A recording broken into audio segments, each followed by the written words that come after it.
The stagecoach rattled across the dusty plains of the Dakota Territory, each jolt sending sharp pain through Theodora Adams' tightly corseted ribs. It was June 1876, and the summer heat pressed down on the wooden coach like a blacksmith's anvil. Theodora Thea, to the few who knew her well enough, pressed her forehead against the window glass, watching as the untamed landscape of the West rolled by, wondering how her life had come to this precipice. "Deadwood's just beyond that ridge, miss," the driver called down. "Be there before sundown." Thea clutched the letter in her gloved hand tighter, the paper now worn from constant handling during the long journey from Boston. Her uncle's handwriting was crisp and businesslike, just as he had been in the 3 years since her parents' death, when he'd become her reluctant guardian. The arrangement with Mr. Bartholomew Wilkes, a man of considerable fortune and standing in Deadwood, had been made without her knowledge or consent. A man of 58 years to her 22.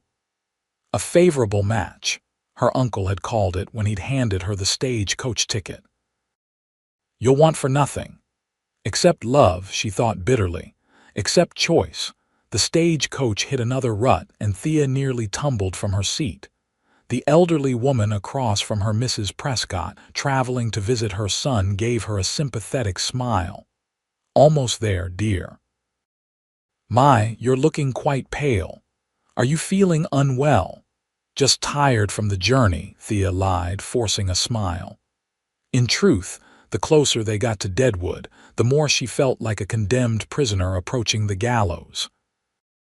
When they finally rolled into town, Deadwood revealed itself as a chaotic sprawl of wooden buildings, muddy streets, and the constant din of piano music spilling from saloons. Gold had been discovered in the Black Hills the previous year, and the rush had transformed what had been little more than a mining camp into a growing settlement. Men far outnumbered women by Thea's quick estimation as the coach rolled down the main street. "Whoa there!" The driver called to his team of horses as they pulled up to the Dakota Hotel. Deadwood Station. Thea gathered her modest carpet bag, all her uncle had allowed her to bring, and stepped down from the coach. Her green traveling dress, once crisp and proper when she departed Boston, was now wrinkled and dusty. She'd been instructed to wait at the hotel, where Mr. Wilkes would collect her the following morning, allowing her a night to rest before their introduction and immediate wedding. "Need help with your bags, miss?" a boy of about 12 asked, hovering nearby. "Thank you, but this is all I have," Thea replied, handing him a penny nonetheless. As she turned toward the hotel entrance, a commotion in the street caught her attention. A man on horseback had pulled up sharply to avoid colliding with a wagon loaded with mining equipment. His stallion reared, pawing at the air before settling back on all fours. The rider controlled the animal with expert ease, not even shifting in his saddle. "Watch where you're pointing that wagon, Harper," the horseman called out, his voice carrying across the street. "Sorry, Nate," the wagon driver responded with a wave. Thea couldn't help but stare. The horseman Nate sat tall in his saddle, broad-shouldered and lean. His face was partially shadowed by his hat, but she could see a strong jaw darkened by stubble. He couldn't have been more than 30. As if sensing her gaze, he turned his head in her direction, and for a brief moment, their eyes met. Thea quickly looked away, remembering her place and purpose in Deadwood. She had no business admiring strange men on horseback when she was promised to another. With a heavy sigh, she climbed the steps to the hotel, only to pause when she realized she dropped her glove in the street. She turned back, but the glove was already being retrieved by the horseman, who had dismounted and was now approaching her, the delicate white fabric looking strange in his sun-browned hand. "This belonged to you, miss?" he asked, his voice lower and gentler up close. "Yes, thank you," Thea replied, accepting the glove and avoiding his gaze. You just arrive in Deadwood, he asked, removing his hat to reveal thick, dark hair that curled slightly at the ends. His eyes, she now saw, were a startling shade of blue, the color of the summer sky back home in Massachusetts. Yes, just now, she answered, feeling an unexpected flutter in her chest. You don't look too happy to be here, he observed, studying her face with a directness that would have been considered improper in Boston society, but seemed perfectly natural coming from him. Thea was taken aback by his perception. I'm just tired from the journey. No offense intended, miss, but that ain't just travel weariness I see, he said with a slight smile that crinkled the corners of his eyes. You look like someone being sent to her own funeral. The accuracy of his assessment nearly brought tears to her eyes. I'm to be married tomorrow, she said, the words escaping before she could stop them. His eyebrows rose slightly. To who, if you don't mind my asking, Mr. Bartholomew Wilkes? The name felt like ashes on her tongue. The man's expression changed, a brief shadow crossing his features before he carefully composed himself. I see. Well, congratulations are in order then. Something in his tone made her look up. You know him. Everyone in Deadwood knows Bart Wilkes, he said neutrally. He owns half the mining claims in the hills. And is he? Thea hesitated, realizing the impropriety of asking a stranger about her future husband. A good man, the cowboy finished for her. He seemed to consider his words carefully. He's a successful businessman. Which wasn't an answer at all, Thea noted. I'm Nathan Drake, he said, extending his hand before seeming to remember himself and withdrawing it with a sheepish smile. Folks call me Nate. Theodora Adams, she replied. Most people call me Thea. Well, Miss Thea, you don't look happy about that arrangement with Wilkes. The words were spoken quietly, meant only for her ears. Pardon my forwardness, but I've found life's too short for unhappy arrangements. Before she could respond, the hotel clerk called from the doorway. Miss Adams. We've been expecting you. Mr. Wilkes sent word to have your room prepared. Thea nodded to the clerk before turning back to Nate. Thank you for returning my glove, Mr. Drake. My pleasure. He placed his hat back on his head. Welcome to Deadwood, Miss Adams. As she followed the clerk into the hotel, Thea couldn't help but glance back. Nathan Drake was still watching her, a thoughtful expression on his face. For the first time since leaving Boston, she felt something other than dread, a small, dangerous spark of possibility. The Dakota Hotel was modest by Eastern standards, but clearly one of the finer establishments in Deadwood. The clerk, a thin man with spectacles perched on his nose, led Thea to a small but clean room on the second floor. Mr. Wilkes arranged for your supper to be brought up, the clerk informed her. He thought you might prefer privacy after your journey, or perhaps he didn't want his bride to be seen before he could present her, Thea thought cynically. Thank you, she said aloud. That's very considerate. Once alone, Thea sat heavily on the bed, the reality of her situation crashing down upon her. Tomorrow she would meet and marry a man nearly 40 years her senior, a man she had never seen or spoken to. Her uncle had arranged it all, eager to be free of the burden of an orphaned niece, and no doubt handsomely compensated by Mr. Wilkes for his troubles. A knock at the door announced the arrival of her supper, along with a small note on expensive stationery. My dear Miss Adams, it read in an elegant, if slightly shaky hand. I trust your journey was comfortable. I look forward to our meeting tomorrow at 11 o'clock. I have arranged for the finest dress in Deadwood to be delivered in the morning. With anticipation, Bartholomew Wilkes. Thea set the note aside, her appetite gone. She moved to the window, looking out at the busy street below.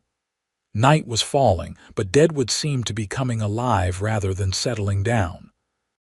Men moved between saloons, Laughter and music drifted up from below, and somewhere a woman sang a melancholy tune. In the fading light, she spotted a familiar figure across the street. Nathan Drake was emerging from a building whose sign proclaimed it to be Drake's Freighting and Supply. He stopped to speak with another man, laughed at something said, then glanced up toward her window. Thea stepped back quickly, her heart racing inexplicably. Sleep eluded her that night. She lay awake, contemplating her limited options. She had no money of her own, her uncle had seen to that, controlling her small inheritance completely. She knew no one in this wild territory. To refuse the marriage would mean destitution at best, starvation at worst. Morning came too quickly. As promised, a dress was delivered, a confection of ivory silk and lace that must have cost more than most miners earned in a year. Mr. Wilkes had it sent from Denver special. The maid who delivered it explained, clearly impressed. Nothing like it in all of Deadwood. Thea fingered the expensive fabric, wondering what kind of man spent such money on a bride he'd never met. Was it generosity or simply the flaunting of wealth? She'd soon find out. With the maid's help, she dressed and arranged her honey-brown hair in a modest style. The face that looked back at her from the small mirror seemed like that of a stranger, pale, with wide green eyes that couldn't hide their apprehension. At precisely 11 o'clock, there was a knock at her door. Thea took a deep breath, squared her shoulders, and opened it to find not Mr. Wilkes, but a young man in a smart suit. "Miss Adams, I'm Thomas, Mr. Wilkes's assistant. He awaits you in the hotel parlor." Thea followed him downstairs, each step feeling heavier than the last. The parlor was empty save for one man who stood with his back to her, looking out the window. He turned as she entered, and Thea had to work to keep her expression neutral. Bartholomew Wilkes was tall and straight-backed despite his age. His hair and beard were silver white, his face deeply lined but dignified. He was dressed in an expensive suit that emphasized his still broad shoulders. But it was his eyes that Thea noticed most sharp and assessing, like a man evaluating a horse before purchase. "Miss Adams," he said, his voice deep and cultured, "a pleasure to finally meet you. Your uncle's descriptions did not do you justice." "Mr. Wilkes," Thea replied with a small curtsy, "thank you for your kind welcome. I trust your accommodations were satisfactory." "Yes, thank you." "Excellent," he gestured to a chair. "Please sit. We have much to discuss before the ceremony this afternoon." Thea sat, her back rigid, hands folded in her lap. "I understand this arrangement may seem unconventional to a young lady of your upbringing," Wilkes began, remaining standing. "But I assure you, you will want for nothing as my wife. I have the largest house in Deadwood, 3 stories, with proper furnishings brought in from Chicago. I employ a full staff, including a Chinese cook who once served in the governor's mansion in San Francisco." "That sounds very comfortable," Thea managed to say. "Indeed. And while Deadwood may seem rough now, it is growing rapidly. We already have plans for an opera house by next year." He paced as he spoke, hands clasped behind his back. "Your primary duties will be to oversee the household and act as hostess when I entertain business associates. In time, of course, there will be the matter of an heir." Thea felt her cheeks burn at the implication. "I'm not a young man," Wilkes continued matter-of-factly, "but I am in excellent health. My first wife, God rest her soul, gave me no children before she passed. I expect you will be more fortunate." The coldness with which he discussed their future intimate relations made Thea's stomach turn. This wasn't a marriage, it was a business transaction, with her body and future as the commodity being traded. "I see," she said quietly. "You'll find I'm not an unreasonable man, Miss Adams." I expect loyalty and obedience, of course, but in return, you'll enjoy privileges few women in the territory can claim." He finally sat across from her. "Now, do you have any questions before we proceed to the Reverend's home?" 1,000 questions raced through Thea's mind. Did he love her? Could he ever? Did that even matter to him? Instead, she asked, "May I have some time to freshen up before the ceremony, Mr. Wilkes?" The journey was quite tiring. He checked his pocket watch. "Very well. The ceremony is at 2 o'clock. Thomas will escort you." With that, he stood and gave her a stiff bow. "Until then, Miss Adams." Back in her room, Thea paced anxiously. The meeting had done nothing to ease her concerns, quite the opposite. Mr. Wilkes seemed to view her as little more than an ornament for his home and a vessel for his children. The thought of sharing his bed made her physically ill. In a moment of desperation, she considered fleeing, just walking out of the hotel and disappearing into the hills. But reason quickly prevailed. Where would she go? How would she survive? Women alone in frontier towns had few respectable options for employment. A knock at her door startled her. "Miss Adams," a male voice called softly, "not Thomas or Mr. Wilkes." Cautiously, Thea opened the door a crack to find Nathan Drake standing in the hallway, looking decidedly uncomfortable in the hotel corridor. "Mr. Drake, what are you doing here?" "I apologize for the intrusion," he said, glancing down the empty hallway, "but I needed to speak with you before." He hesitated. Before this afternoon, Thea knew she should close the door immediately. Speaking privately with a man not her fiancé was scandalous enough in Boston here, on her wedding day. It was unthinkable.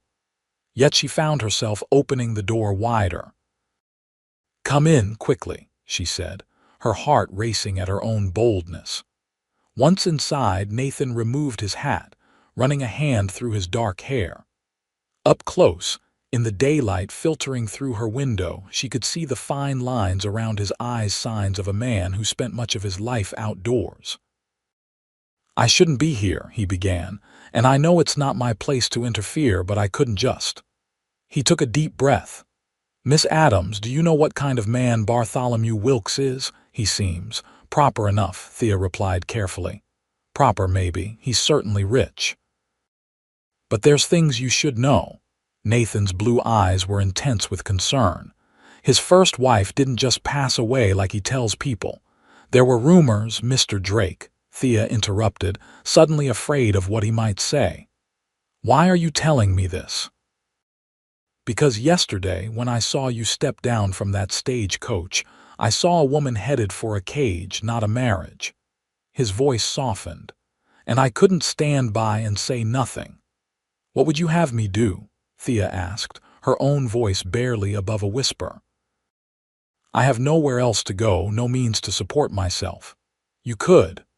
Nathan hesitated, then seemed to make up his mind about something. "I have a proposition for you, Miss Adams.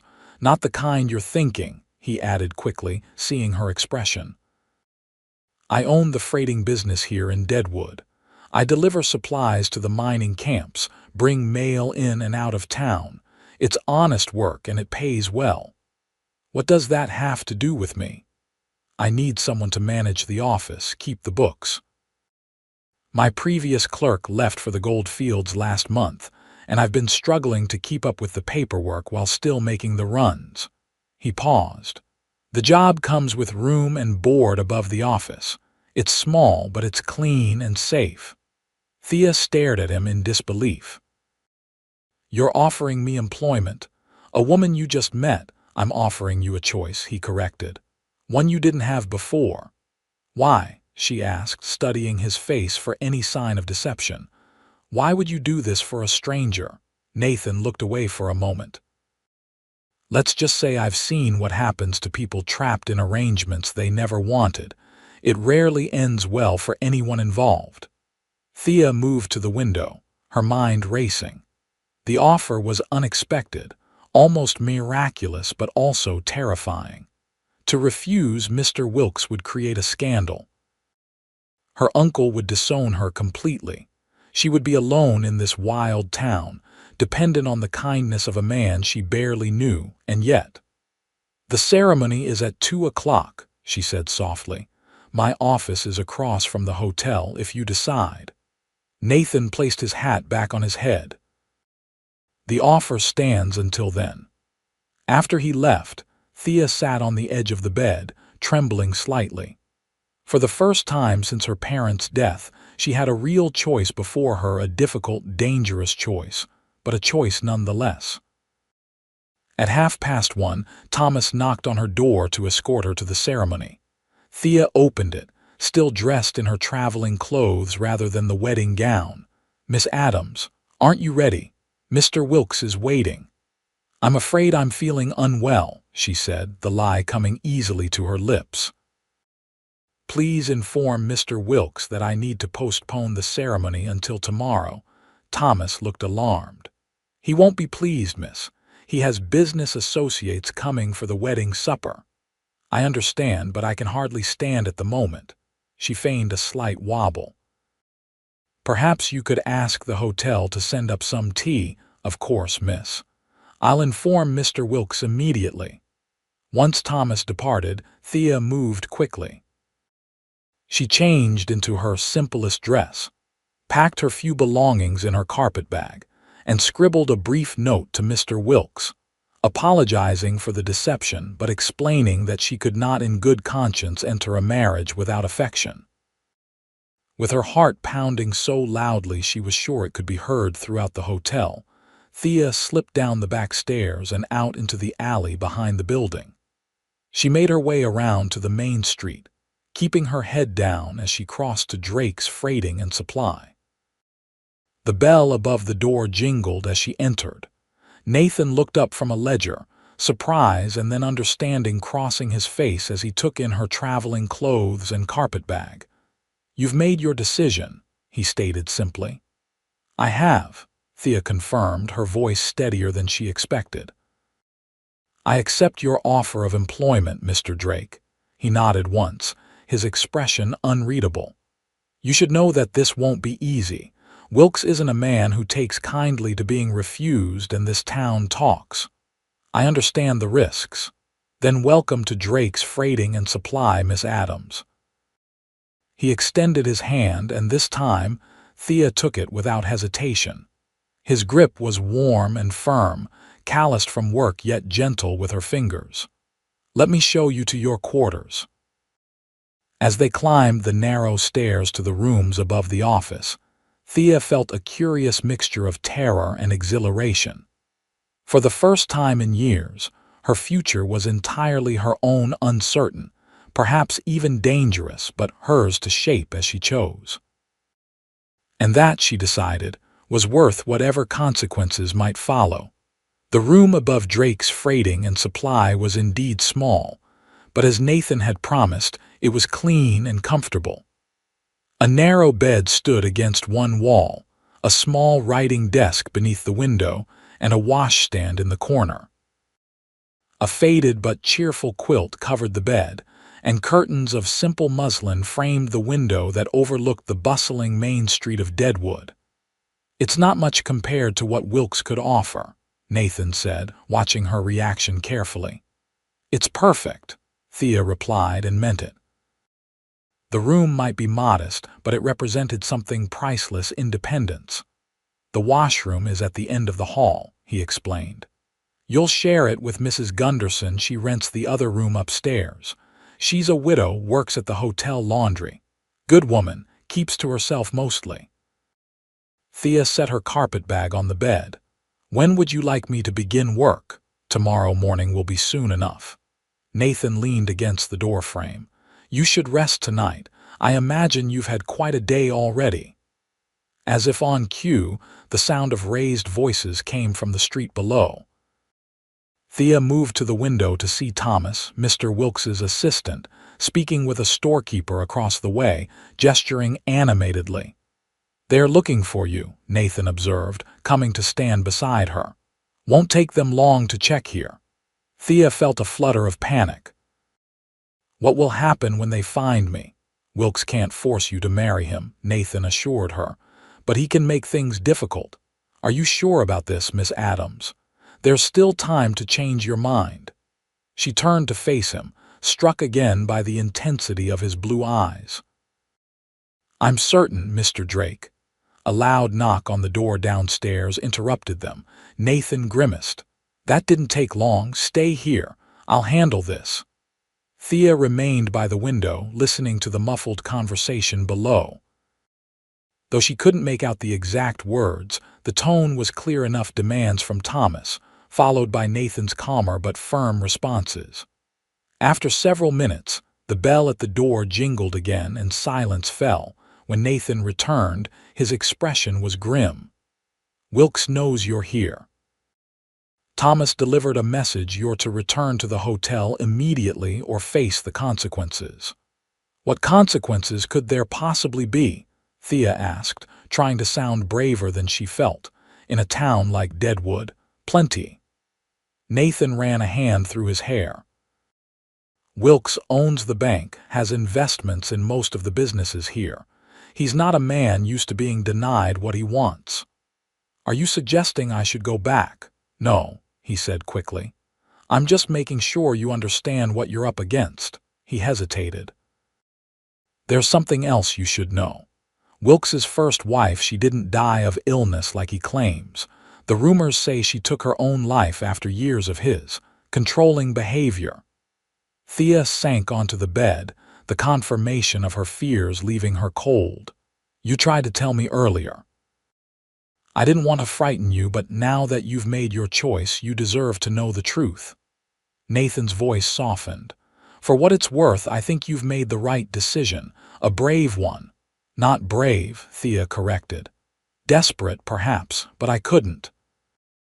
She trailed off, unable to put into words the revulsion she'd felt at the thought of being Wilkes's wife. Either way, you're not alone in this, Nathan assured her. I meant what I said about the job. You'll earn your keep, and no one can say otherwise.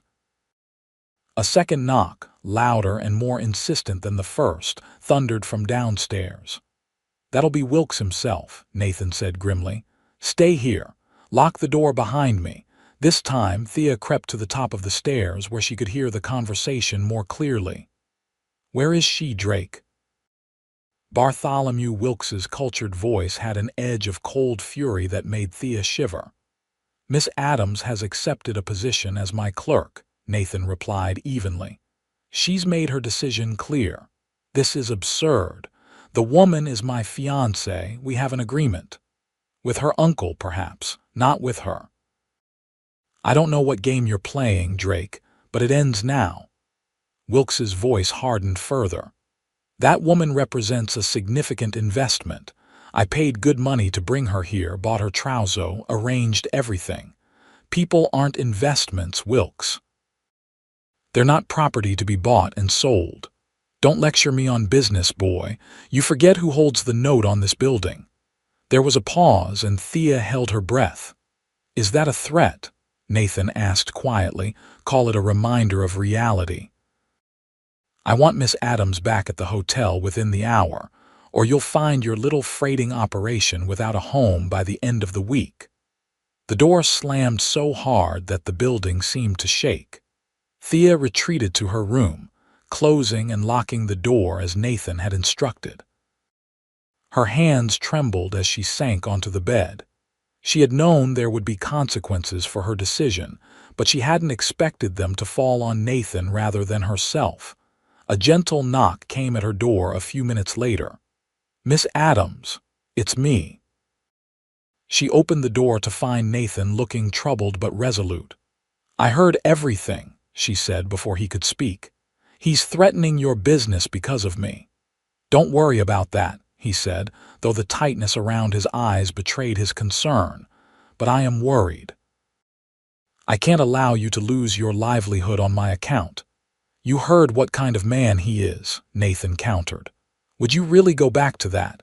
Thea wrapped her arms around herself, trying to think clearly. There must be another solution. There might be. Nathan hesitated, then plunged ahead. I have a delivery to make to the mining camp at Lead tomorrow, supplies and mail. It's about 10 miles from here over rough country. If you came with me, it would get you away from Deadwood until things cool down. And then what? And then? He shrugged. One step at a time. The stage to Cheyenne stops in Lead twice a week. If you decided to move on, you could do so from there.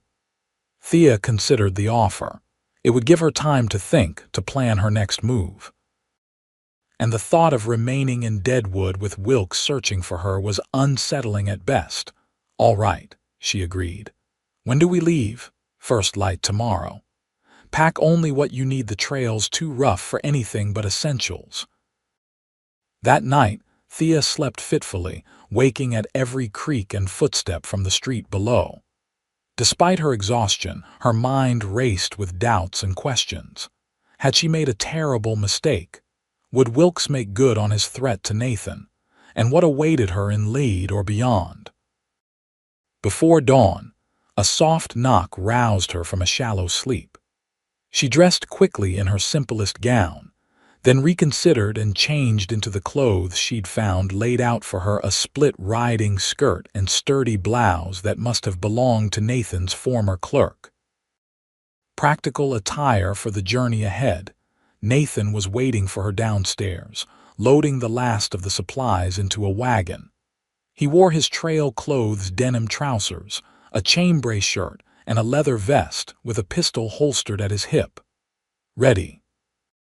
he asked when he saw her, his expression softening at the sight of her in the borrowed clothes. "As I'll ever be," Thea replied, fighting down her nervousness. "Mrs. Gunderson will watch the office while we're gone," he explained, helping her up onto the wagon seat.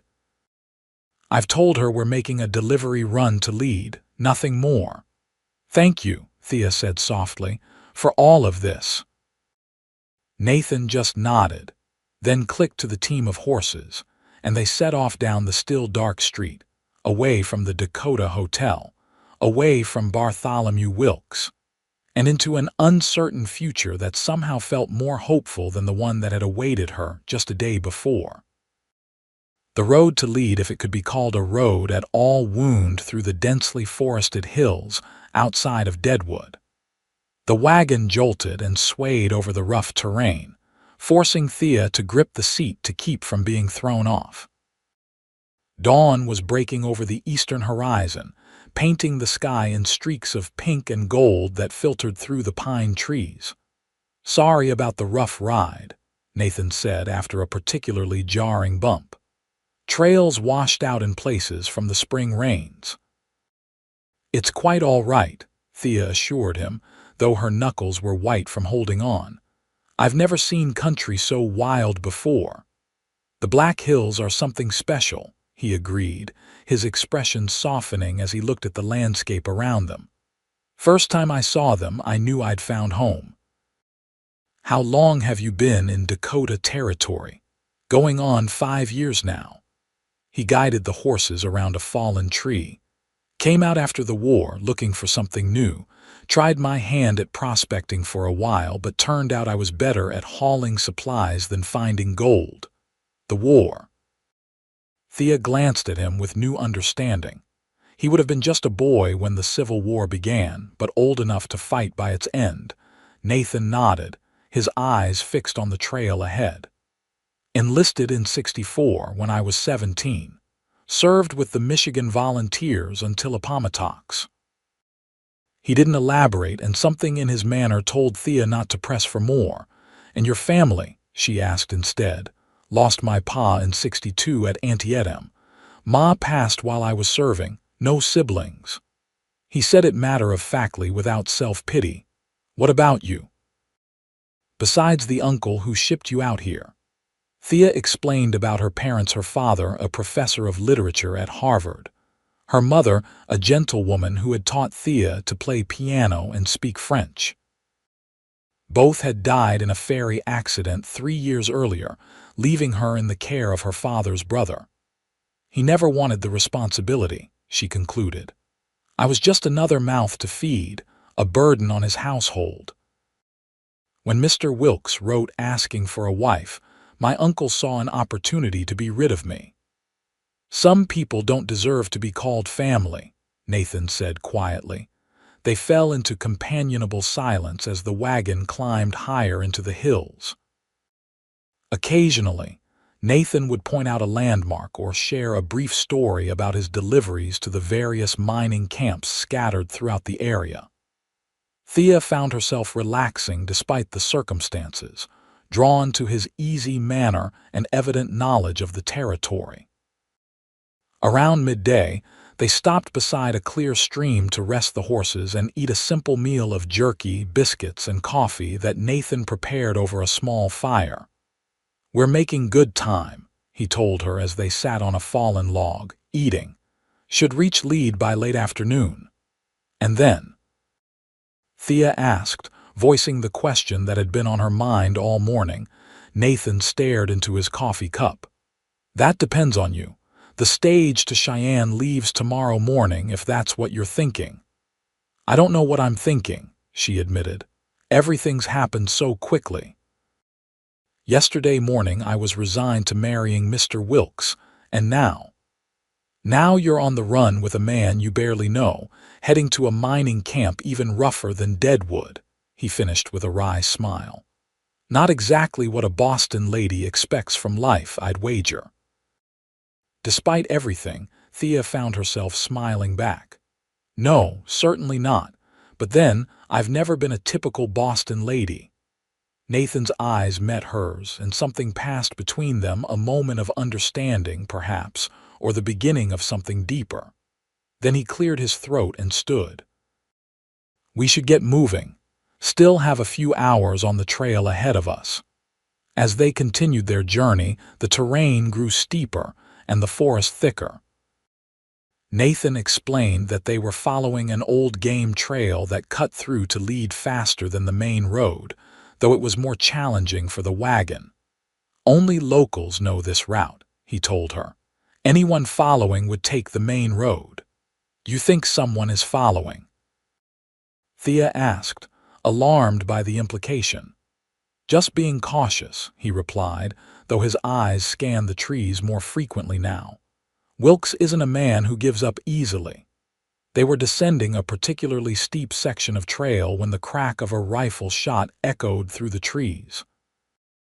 Nathan reacted instantly, pulling Thea down from the seat and into the bed of the wagon.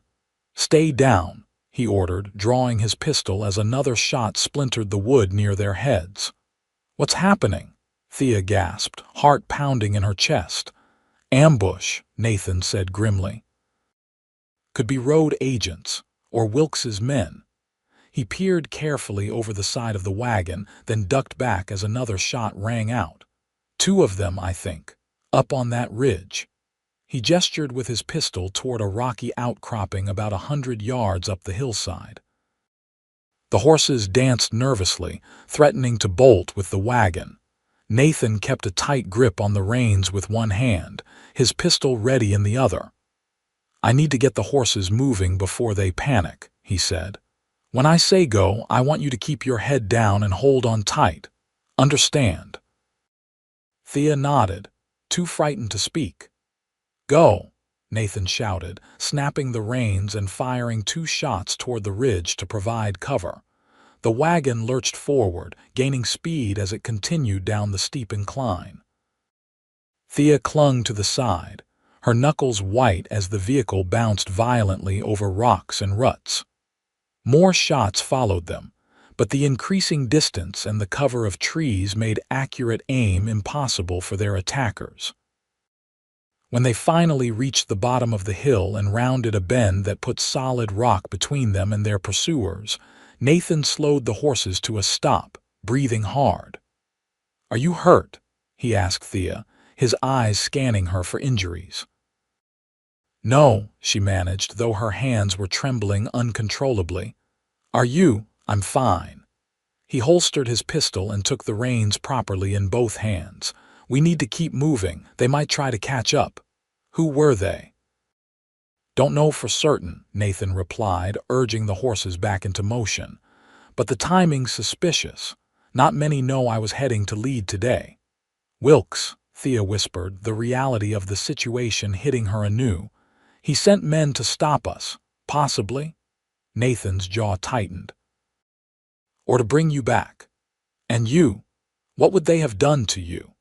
His silence was answer enough.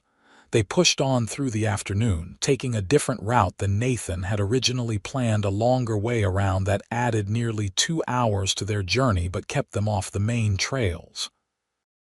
By the time the mining camp of Lead came into view, the sun was low in the western sky, bathing the rough collection of buildings in golden light. Lead was smaller than Deadwood but no less bustling. The constant thump and grind of stamp mills crushing ore provided a backdrop to the usual frontier town sounds of men's voices, horses, and the occasional burst of piano music from a saloon. "We'll stay at the Miners' Rest," Nathan decided as they drove into town. "It's not fancy, but the owners are good people. We can figure out our next steps there." The Miners' Rest was a 2-story building with a small saloon on the first floor and rooms for rent above.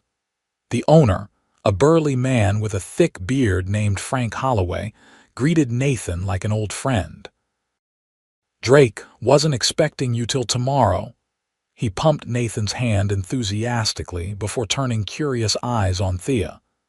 "And who might this be?" "Theodora Adams," Nathan introduced her. "My new clerk. She's helping me with deliveries for a few days, learning the routes." If Holloway found this explanation odd, he didn't show it. "Pleasure to meet you, Miss Adams. Any friend of Drake's is welcome here." "Thank you, Mr. Holloway," Thea replied, trying to look more confident than she felt in her borrowed clothes and dusty from the trail. "We need 2 rooms, Frank," Nathan said. "And if anyone comes asking after us, you ain't here," Holloway finished with a knowing wink. "Gotcha. Trouble following you, Drake," something like that. "I'll explain later." Holloway nodded. "Rooms 3 and 4 are open, connected by a shared balcony, if that helps. Supper's in an hour." In the small, plain room that was to be hers for the night, Thea washed away the dust of the trail as best she could and changed back into her simplest dress. Her mind was racing with the events of the day: the ambush, the headlong flight through the hills, and the growing certainty that Bartholomew Wilkes was not a man to cross lightly. A soft knock came at the connecting door to the balcony. She opened it to find Nathan standing there, his hair damp from his own washing, wearing a clean shirt. "Are you all right?" he asked, studying her face with concern. "I'm not sure," Thea admitted. "I never imagined he would go to such lengths sending armed men after us." "Men like Wilkes are used to taking what they want," Nathan said grimly. "But we're safe for now. Lead is outside his usual territory and Holloway is discreet." "What happens tomorrow?" Nathan leaned against the balcony railing. "That's what I came to ask you." "The stage to Cheyenne leaves at 9. If you want to be on it, I'll buy you a ticket." "And go where? Do what?" Thea's voice betrayed her frustration. "I have no money, no connections beyond Dakota territory. You could go to Denver, perhaps." "It's a growing city, more opportunities for a woman with education." Thea considered this, trying to imagine herself alone in a strange city, seeking employment with no references or experience. The prospect was daunting. What if? She began hesitantly. "What if I stayed? Worked for you, as we discussed?" Nathan's expression was unreadable. "Deadwood wouldn't be safe for you, not with Wilkes there." "But you said his influence doesn't extend to Lead. Could we? Could your business operate from here?" He looked surprised by the suggestion. "It's possible. There's plenty of freight coming in and out of the mines here." But Thea, it was the first time he'd used her given name, and it sent an unexpected warmth through her. "Are you sure that's what you want?" "I don't know what I want," she confessed. "Except that I don't want to keep running, and I—" She hesitated, then forged ahead. "I trust you, Nathan. I know that's foolish after only a day, but I do." Something shifted in his blue eyes, a softening, a warming. "Not foolish," he said quietly, "just unexpected for both of us." The moment stretched between them, full of unspoken possibilities. Then from below, Holloway's voice bellowed up that supper was ready. Nathan straightened. "We should go down. We can talk more after we eat." As they descended the stairs to the small dining room where Holloway's wife was laying out a hearty meal, Thea realized that, for the first time since leaving Boston, she was looking forward to what tomorrow might bring rather than dreading it. Supper at the Miner's Rest was simple but abundant: beef stew, fresh bread, and apple pie for dessert. Mrs. Holloway, a cheerful woman with rosy cheeks, fussed over Thea like a mother hen. "You're far too thin, dear," she declared, serving Thea a second helping of stew despite her protests. "A woman needs her strength out here in the territory." The Holloway's dining room was shared by a few other guests: a geologist from the mining company, a drummer selling equipment to the mines, and an elderly prospector who ate in silence, his eyes occasionally drifting to Thea with undisguised curiosity. Female faces were still rare enough in Lead to draw attention. After the meal, Nathan drew Frank Holloway aside for a private conversation, while Mrs. Holloway insisted on showing Thea to a small sitting room where she could relax like a proper lady for the evening. "It's not often I get female company," Mrs. Holloway confided as she poured Thea a cup of tea. "Most women who pass through here are either wives of mining engineers or, well, not the sort one invites for tea." Thea smiled, grateful for the woman's kindness. "It's lovely to have a moment of civilization. The journey from Deadwood was rather more exciting than I anticipated." Mrs. Holloway's eyes twinkled. "I imagined so, traveling with Nathan Drake. Fine man, though. One of the few genuine gentlemen in these hills, for all his rough appearance." "You've known him long, since he first came through Lead, about 4 years ago. Started with just one wagon delivering mail between the camps. Built himself quite a business since then." She leaned forward confidentially. "Half the unmarried women in the territory have set their caps for him, but he keeps to himself mostly. Work and more work, that's Nathan." Before Thea could respond to this intriguing information, the door opened and Nathan himself appeared, his expression serious. "Pardon the interruption, Mrs. Holloway, but I need to speak with Miss Adams." Of course, of course." The older woman rose with a knowing smile. "I'll just see to the dishes." Once they were alone, Nathan sat across from Thea, his manner grave. "Frank's heard news from Deadwood. Wilkes has men watching the roads, and he's offering a reward for information on your whereabouts." Thea's hand trembled, rattling the teacup in its saucer. "How much?" $500. A small fortune in the territory. Thea set down her cup carefully. "The stage to Cheyenne suddenly seems more appealing." "It would be the safest option," Nathan agreed. "But there's a complication. Wilkes has men in Cheyenne, 2 business partners who'd recognize you from his description." "So I can't stay here and I can't leave," Thea said, fighting down a wave of panic. "What am I to do?" Nathan leaned forward, his voice low and intense. "There's another option, but it's unconventional. More unconventional than fleeing my wedding and being hunted across the territory." Thea asked with a hint of gallows humor. That earned a brief smile from Nathan before his expression turned serious again. "Frank knows a judge in Rapid City who's arriving in Lead tomorrow to settle some mining claims. He could marry us." Thea stared at him, certain she had misheard. "Marry us?" "As my wife, you'd be legally beyond Wilkes's reach," Nathan explained, his words coming faster now. "He could contest an employment arrangement, claim you're still bound by your uncle's agreement, but marriage, that's different. Even Wilkes wouldn't challenge that, not openly." "You're proposing marriage as As a legal protection, Thea clarified, her mind spinning. Yes, Nathan said, then quickly added, it would be in name only, of course. I'd never. That is, I wouldn't expect. He ran a hand through his hair in frustration. What I'm trying to say is, I respect you, Thea. This would be an arrangement of convenience, nothing more. You would do that for me. Bind yourself legally to a woman you barely know. I know enough, he said simply. I know you're brave and determined. I know you deserve better than being forced into marriage with a man like Wilkes. Thea rose from her chair and moved to the window, looking out at the darkening street as she tried to sort through her tumultuous thoughts.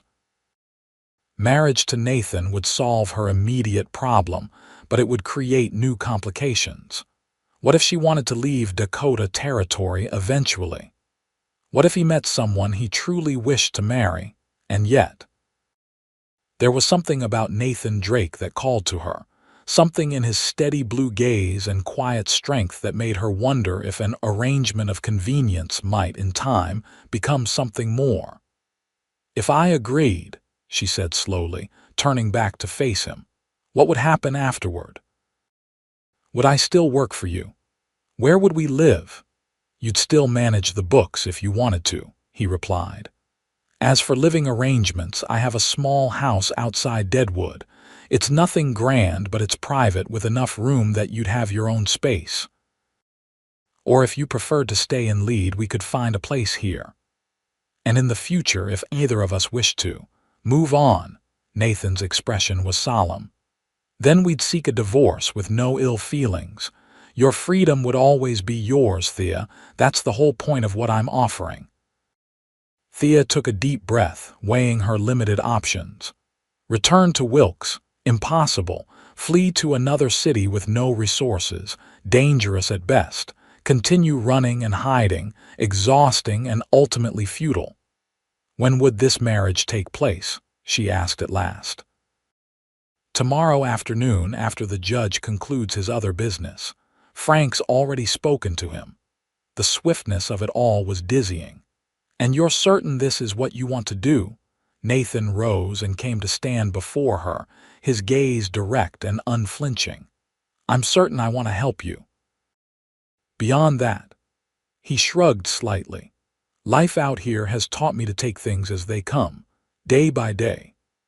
Thea studied his face, the strong line of his jaw, the small scar near his left eyebrow, the surprising gentleness in eyes that had seen war and the harsh realities of frontier life. Could she trust this man with her future? Did she have any better choice? Very well, she said quietly. I accept your proposal, Mr. Drake. A flicker of something relief, anticipation, crossed his features before he nodded solemnly. Then we'll speak to the judge tomorrow. As Thea prepared for bed that night in her small room at the Miner's Rest, she wondered at the strange turns her life had taken. A week ago, she had been in Boston, resigned to a loveless marriage arranged by her uncle. Now she was in a mining town in Dakota Territory, about to enter another marriage, one of convenience rather than coercion, but a marriage nonetheless, to a man she had known for all of 2 days.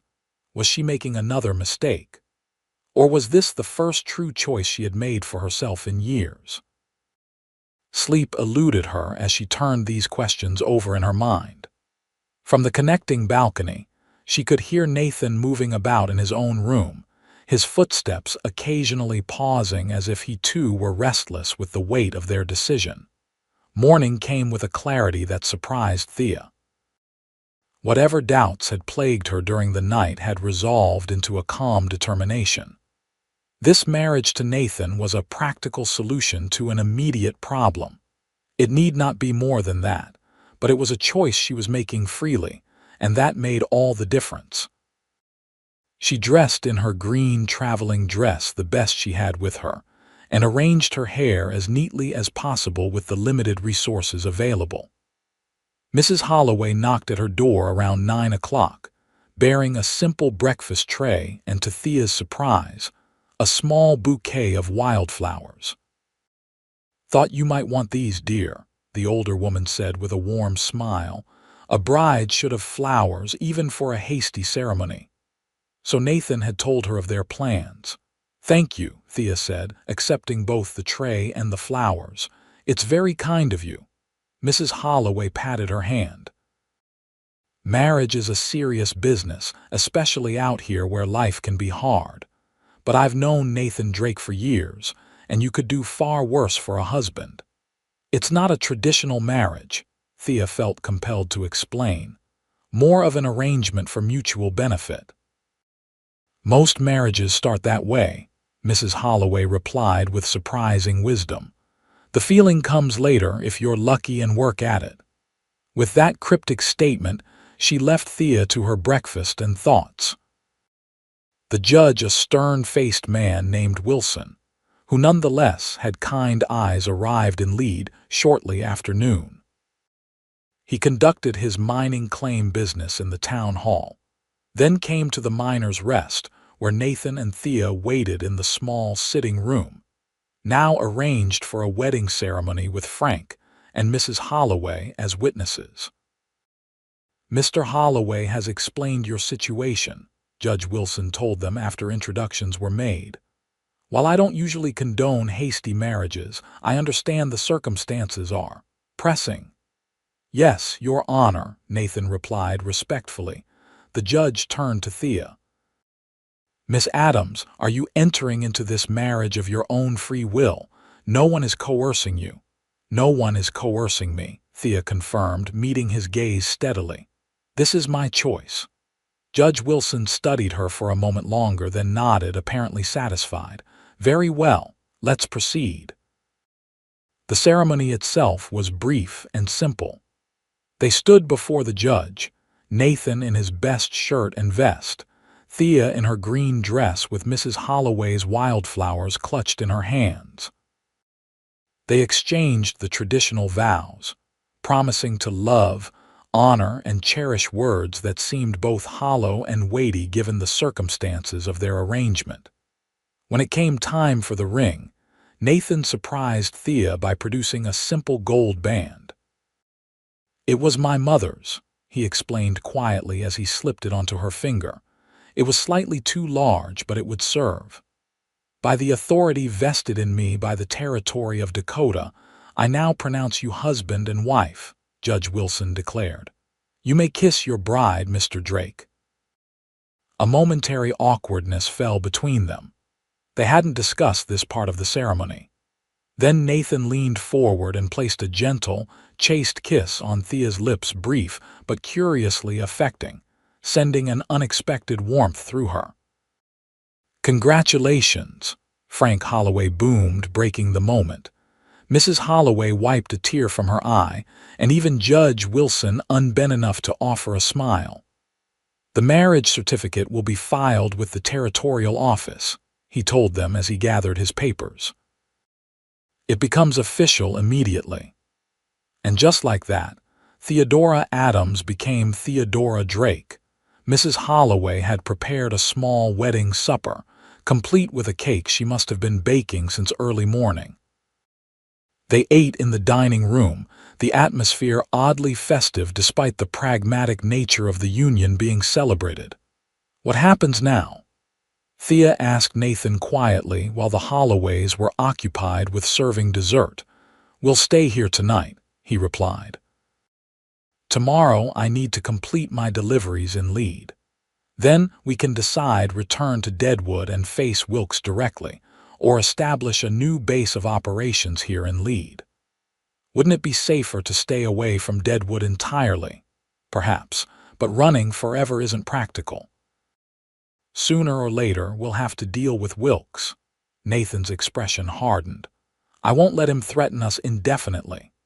The "us" didn't escape Thea's notice.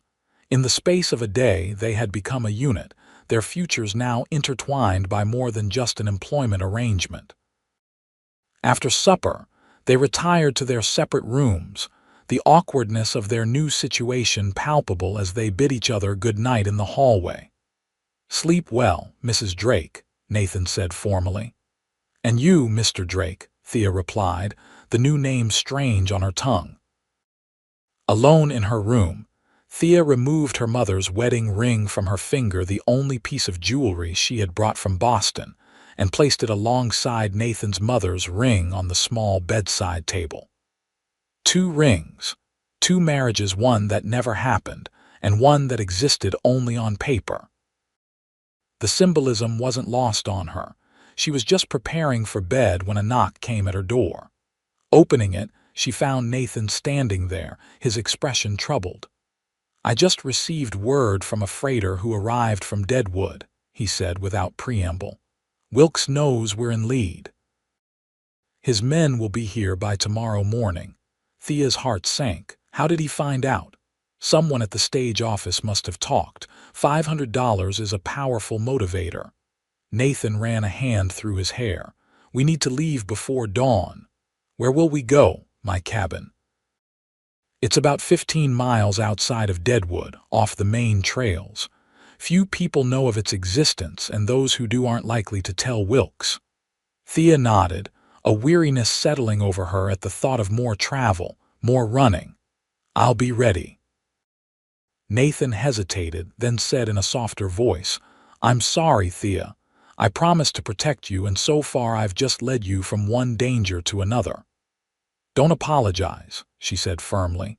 "You've done more for me than anyone has in years. Whatever happens, we'll face it together."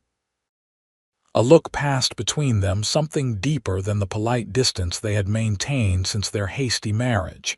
Then Nathan nodded. "Together," he agreed. "Try to get some sleep. I'll wake you before dawn."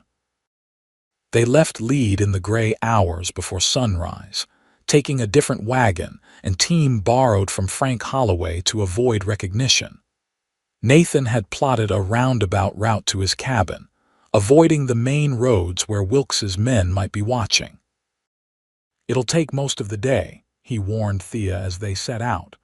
"The trail's rough in places." Rough was an understatement. The path Nathan chose took them through dense forest and across rocky streams, up steep inclines where they had to get down and walk alongside the wagon to spare the horses, and through meadows so overgrown that at times the trail seemed to disappear entirely. They spoke little during the journey, both alert for signs of pursuit. By midday, they had climbed high enough to look back over the hills they had traversed, the mining camp of Lead now just a smudge of smoke in the distance. "You think we're being followed?" Thea asked during a brief stop to rest the horses. "Not yet," Nathan replied, scanning the horizon. "But Wilkes is persistent. We need to reach the cabin before nightfall." The afternoon brought them into territory that seemed even more remote, the forest thicker, the underbrush more dense. Nathan navigated with the confidence of someone who knew these hills intimately, occasionally pointing out landmarks, a lightning-struck tree, an unusual rock formation that meant nothing to Thea but clearly guided his way.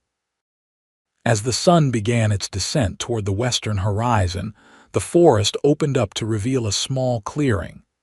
Nestled against the hillside, partially sheltered by a stand of pines, stood a cabin. It was modest, one story, built of solid logs with a stone chimney at one end but well maintained, with a small corral for horses and what appeared to be a garden plot, now overgrown with the season's neglect. "It's not much," Nathan said, watching Thea's face for her reaction. "But it's solid and it's private." "It's perfect," she replied honestly. After days of hotel rooms and stage coaches and wagons, the little cabin looked like a haven of peace. Nathan helped her down from the wagon, then began unloading their few belongings while Thea stretched her legs, walking around the clearing to get a better sense of their new refuge. The cabin's interior was simple but comfortable, a main room with a stone fireplace, a sturdy table and chairs, shelves lined with books that surprised Thea with their variety. A doorway led to a smaller room that held a bed and chest of drawers. Everything was neat and clean, if a bit dusty from Nathan's absence. "I don't come here as often as I'd like," he explained as he brought in their bags. "Usually just a few days between freight runs." "You built this yourself?" Thea asked, running her fingers along the smooth wooden mantel. "Most of it. Had help with the chimney and some of the heavier work." Nathan moved efficiently around the space, lighting lamps as the evening shadows lengthened. "There's a spring just down the hill for fresh water. The storeroom should have enough provisions to last a while." Thea noticed there was only the one bedroom. Nathan followed her gaze and quickly said, "I'll take the main room. There's a cot I use when friends visit." The sensitivity of the gesture touched her. Despite their legal status as husband and wife, he was careful to respect her privacy and comfort. "Thank you," she said simply. They settled into a domestic routine with surprising ease. Nathan tended to the horses and brought in firewood while Thea located provisions in the storeroom and prepared a simple supper. They ate at the wooden table, the lamp casting a warm glow over their faces as darkness fell outside. "You think we're safe here?" Thea asked, breaking a comfortable silence. "For now," Nathan replied. "Even if Wilkes learns about this place, it's defensible. One approach, good sight lines." He saw her expression and added gently, "But it likely won't come to that. Once he realizes you're legally my wife, he'll have to accept it." "Will he, though?" Thea set down her fork. "He strikes me as a man who doesn't accept defeat easily." "No," Nathan admitted. "He doesn't, but neither do I." There was a quiet determination in his voice that reassured her. Whatever came next, she wasn't facing it alone. After supper, Thea insisted on washing the dishes while Nathan brought in more firewood for the night. When he returned, he found her standing by the bookshelf, examining his collection. "Quite a library for a frontier cabin," she observed. "Thoreau, Emerson, Shakespeare." "My father was a schoolteacher before the war," Nathan explained, setting down the wood by the fireplace. "Reading was important in our house." "Mine too," Thea said, a wistful note entering her voice. "My father used to read to us every evening Shakespeare in winter, Wordsworth in spring. You must miss them very much." "Every day," she acknowledged. "But it gets easier with time. The sharp pain fades to a more manageable ache." Nathan nodded, understanding in his eyes. "That's been my experience too." Another moment of connection, of shared experience. Thea was beginning to realize how many such moments had accumulated between them in the short time they had known each other. They stayed up a while longer, talking softly by the fire. Nathan told her more about his freighting business, the routes he traveled, the people he met. Thea shared stories of her life in Boston, her education. Her dreams before her parents' death had altered her path so dramatically. "It's getting late," Nathan finally said, noticing Thea trying to stifle a yawn. "You should get some rest. It's been a long day." "Yes," she agreed, suddenly shy about retiring to his bedroom while he slept in the main room. "Good night, then." "Good night, Thea." In the small bedroom, Thea changed into her nightgown and slipped under the quilts on the bed, breathing in the unfamiliar scent of the cabin wood smoke, pine, and a subtle hint of something she was coming to recognize as uniquely Nathan. Despite her exhaustion, sleep was slow to come as her mind replayed the events that had brought her to this place, this moment.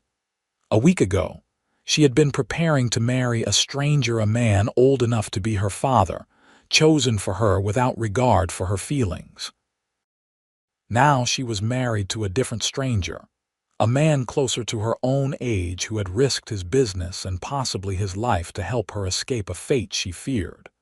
What strange turns life could take in the span of a few days, and what new turns might lie ahead.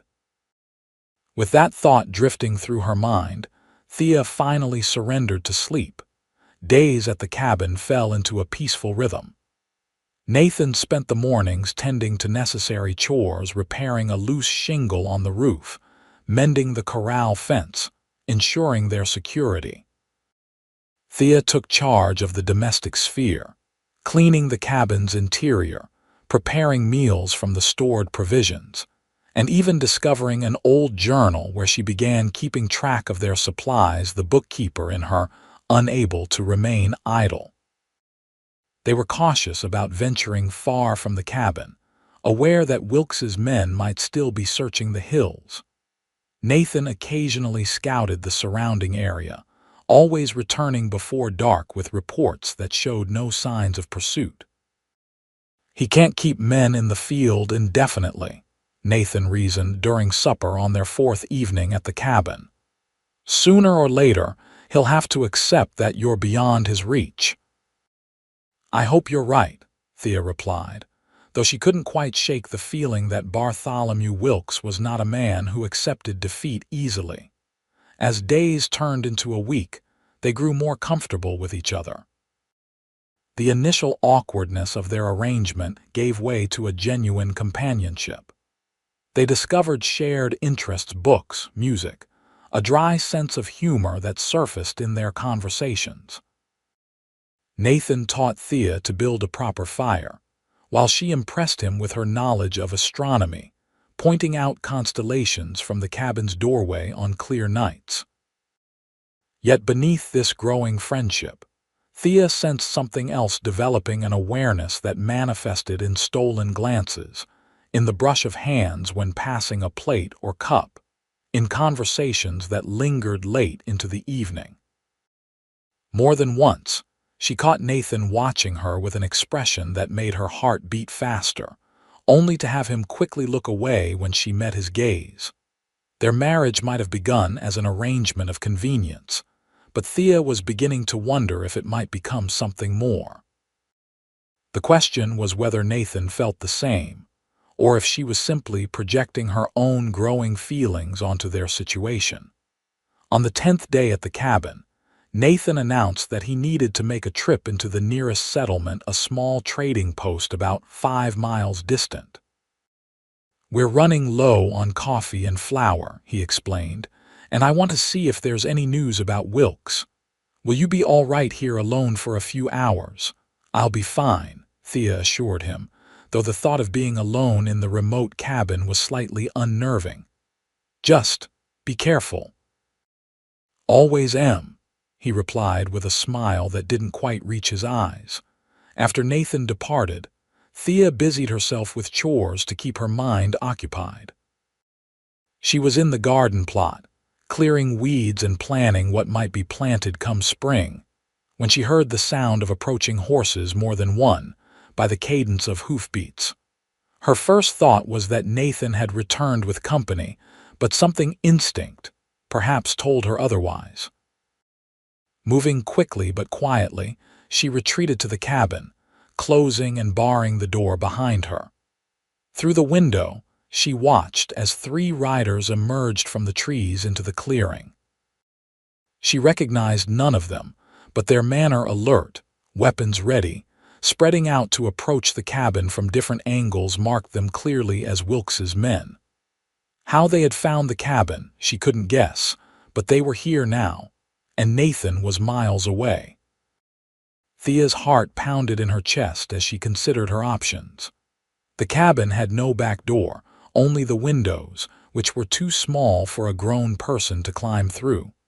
Nathan kept a rifle above the fireplace, but she had no idea how to use it effectively. She was, essentially, trapped. One of the men dismounted and approached the door while the others maintained their positions, watching the cabin's windows. "Mrs. Wilkes," the man called, "we know you're in there. Mr. Wilkes sent us to bring you home." Thea remained silent, her mind racing. These men didn't know about her marriage to Nathan. They still thought of her as Wilkes's wayward fiancée. "No need to be afraid, madam," the man continued in what he probably thought was a reassuring tone. "Mr. Wilkes ain't angry. He just wants you safe and sound back in Deadwood." When Thea didn't respond, the man's voice hardened. "Drake kidnapped you, madam. That's a hanging offense. You come with us now, tell folks what really happened, and maybe he won't swing for it." The implied threat was clear: either she went with them willingly, or Nathan would pay the price. but she knew returning to Wilkes meant condemning herself to the very fate she had fled, and likely wouldn't save Nathan anyway. Wilkes would never forgive the man who had stolen his bride. "I'm not Mrs. Wilkes," she called through the door. "I'm Mrs. Drake. We were married by Judge Wilson in Lead 10 days ago. The certificate is filed with the territorial office." There was a pause as the men outside processed this information. Then the spokesman laughed a harsh, unpleasant sound. "Nice try, madam, but Mr. Wilkes says different. Now open this door before we have to break it down." Thea stepped back from the door, her mind working frantically. The men outside seemed determined to take her by force if necessary. Nathan wouldn't return for hours yet, and even then, he would be outnumbered 3-1. A sharp crack split the air as one of the men began using an axe on the door. The sturdy wood would hold for a while, but eventually, they would break through. Thea's eyes fell on the rifle above the fireplace. She had never fired a gun in her life, but perhaps she didn't need to. Perhaps the mere threat would be enough to buy time. She reached up and took down the weapon, surprised by its weight. Holding it awkwardly, she moved to the window nearest the door, where she could be seen by the man with the axe. "Stop right there," she called, her voice steadier than she felt. "I have a rifle and I will use it." The man paused, glancing toward the window where she stood. His eyes widened slightly at the sight of the weapon in her hands. "Now, madam, don't do anything foolish," he said, lowering the axe slightly. "The foolish thing would be continuing to break down that door," Thea replied. "I've told you the truth. I am legally married to Nathan Drake. I will not be returning to Deadwood with you or anyone else." The three men exchanged glances, clearly uncertain how to proceed in the face of armed resistance. Thea took advantage of their hesitation to press her point. "Mr. Wilkes has been misinformed about my situation. If he wishes to contest the marriage, he can do so through legal channels, but I will not be coerced." The leader of the group frowned, then gestured for his companions to fall back toward their horses. "This ain't over, madam," he called. "Mr. Wilkes wants you back, and what Mr. Wilkes wants, he gets." "Not this time," Thea said firmly, though her arms were beginning to ache from holding the rifle steady. With a final warning glare, the man mounted his horse, and the three riders departed the clearing, disappearing back into the trees. Only when they were completely out of sight did Thea lower the weapon, her hands shaking with delayed reaction to the confrontation. She replaced the rifle above the fireplace, then sank into a chair, her legs suddenly weak. She had stood up to Wilkes's men, had bluffed her way through a dangerous situation, but she harbored no illusions that this was the end of the matter. They would be back, perhaps with more men next time. When Nathan returned later that afternoon, leading a pack mule laden with supplies, Thea met him at the door with the full story of what had transpired in his absence. "I should never have left you alone," he said, his expression darkening with anger and concern as he listened. "Did they threaten you, hurt you?" "No, they were oddly polite, considering they were trying to kidnap me," Thea replied. "But they'll be back, Nathan. They said as much." Nathan nodded grimly, unloading the supplies with quick, efficient movements that betrayed his tension. "We need to leave tonight. If they found this place once, they'll return with more men." "Where can we go?" Thea asked. "Lead isn't safe, and neither is Deadwood. There's a ranch about 20 miles north of here, owned by a friend from the war, Tom Sullivan. He'd give us shelter while we figure out our next move." Nathan paused in his work, fixing Thea with a serious gaze. "I'm sorry, Thea. I thought marriage would protect you, give you legal standing against Wilkes, but it seems he's determined to ignore the law entirely." "It's not your fault," she assured him. "You've done everything possible to help me." "Not everything," Nathan said quietly. "Not yet. There was something in his voice, a resolve, a determination that both reassured and concerned Thea. What was he planning? They worked quickly to prepare for departure, packing only essentials that could be carried on horseback rather than by wagon. The plan was to travel light and fast, using the cover of darkness to slip away undetected. As night fell, they made final preparations. Nathan loaded his pistol and rifle, securing them for easy access during the journey. Thea changed into the split riding skirt for easier travel on horseback. Just before they were ready to depart, Nathan took something from a hidden compartment beneath a floorboard, a small leather pouch that clinked with the unmistakable sound of coins. "Emergency funds," he explained, tucking it inside his vest. "Should be enough to get us a fresh start if needed." "A fresh start," Thea echoed, the words carrying more weight than perhaps Nathan intended. Was that what they were doing? Starting fresh together, or simply continuing to run until circumstances forced them apart? They left the cabin under a cloudy sky that obscured the moon and stars, good conditions for traveling unseen. Nathan led the way, guiding his horse on a path that avoided the main trails, while Thea followed on a gentle mare he had deemed suitable for her limited riding experience. The night was cool, the forest alive with the sounds of nocturnal creatures. They rode in silence for the most part, alert for any sign of pursuit. Occasionally, Nathan would reach back to touch Thea's arm, a wordless gesture of reassurance that she found unexpectedly comforting. They had been riding for perhaps 2 hours when the sound of distant hoofbeats caused Nathan to signal a halt. They waited, motionless in a stand of trees as the sounds grew closer. "4 riders moving fast," Nathan whispered. "Could be Wilkes's men, could be just travelers. Should we hide?" Thea asked, her voice barely audible. Nathan considered for a moment, then nodded. "Better safe than sorry. This way." He led them deeper into the trees to a small ravine where they dismounted and guided the horses down to a position hidden from the trail. They crouched together beside the animals, Nathan's arm around Thea's shoulders to keep her steady on the uneven ground. The riders passed above them on the trail, moving at a steady clip. Through the branches, Thea caught glimpses of dark shapes against the night sky. Whether they were Wilkes's men or innocent travelers was impossible to tell, but the danger passed without their position being discovered. "That was close," Thea breathed as the sound of hoofbeats faded into the distance. "Too close," Nathan agreed. "We need to be more careful. From here on, we'll stay off the trails completely." The rest of the night's journey was slower and more difficult as a result, picking their way through dense forest and across rocky terrain. By the time the eastern sky began to lighten with the approach of dawn, they had covered perhaps 15 miles, not as far as Nathan had hoped, but a significant distance nonetheless. "We'll rest here for a bit," he decided as they reached a small clearing beside a stream. "Give the horses a chance to drink and graze. We should reach Sullivan's ranch by midday."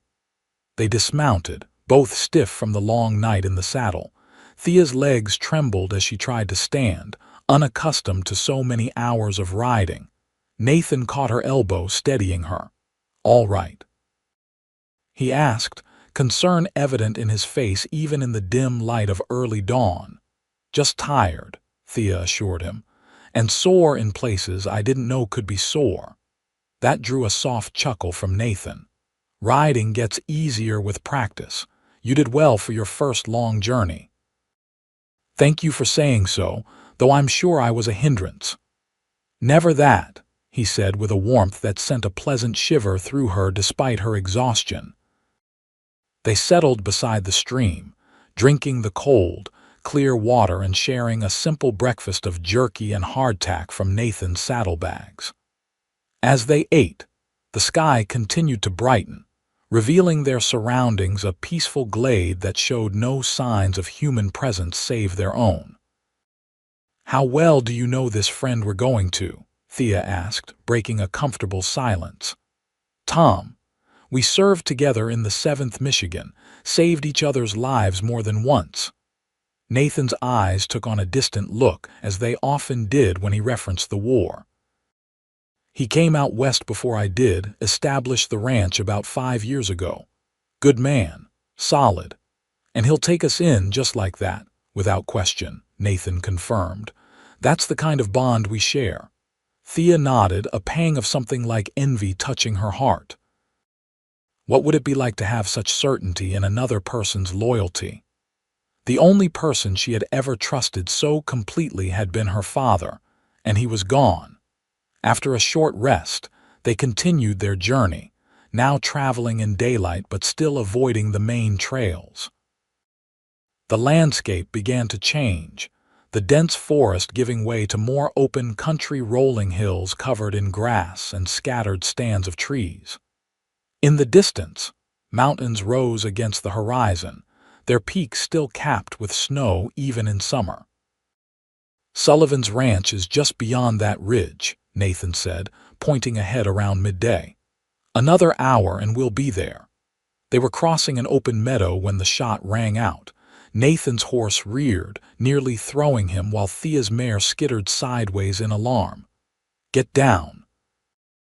Nathan shouted, already sliding from his saddle and pulling Thea from hers. They crouched low in the tall grass as another shot whistled overhead. Who's shooting? Thea gasped, her heart hammering in her chest. Don't know yet, Nathan replied grimly, drawing his pistol. But they're ahead of us, between us and Sullivan's ranch. Wilkes's men, likely. They must have guessed our destination somehow. Nathan's eyes scanned the ridge where the shots had originated. We need to get to cover. See that stand of trees to our left. When I say go, run for it. I'll cover you. What about you? I'll be right behind you. He squeezed her hand briefly. Ready? Go! Thea ran, crouching low in the grass, her skirt catching on the undergrowth as she moved. Behind her, she heard Nathan fire 2 shots toward the ridge, providing cover for her retreat. She reached the trees and pressed herself against the largest trunk, breathing hard, watching anxiously for Nathan. He appeared moments later, moving in a zigzag pattern that made him a difficult target.